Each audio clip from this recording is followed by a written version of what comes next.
আরে শ্যামলের বেটি অষ্টমীতে বয়ফ্রেন্ডের সাথে ঘুরতে যাবে বলে সাজতে বসেছে। প্রথমেই আমায় দিচ্ছিল। আরে আগে তো তুই ময়শ্চারাইজার দিবি। হ্যাঁ তাই তো, আগে তো আমায় দেওয়া উচিত। তারপর আমি বললুম তোর কাছে যেতে, তাহলে মুখটা তো একেবারে 12টা বেজে যেত। মুখটা তো আগে থেকে 12 দুগুনি 24টা বেজে আছে।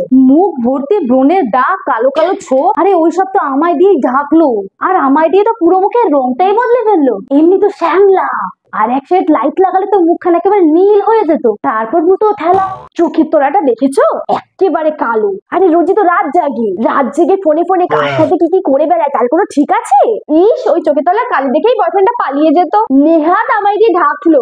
বাবা জম্ম নেকা, নেকি খুকি সাজবে বলে তো আমায় দিয়ে গাল দুটো একদম লাল টমেটো বানিয়ে ফেললো। ওর ভবিষ্যৎ তো কয়লার মতো। নাকে গালে আমায় লাগিয়ে চকচক করে লাভ কি? মেকআপ তাইলে হলো? না না, এখনো তো অনেক কিছু বাকি। এখনো বাকি? আচ্ছা, মেকআপ এখনো কি কি বাকি তোমরা একটু কমেন্টে লেখো তো। তোমরা যা যা বলবে তার উপর বেস করে এই ভিডিওটা সেকেন্ড পার্ট আসবে। Follow for more, by.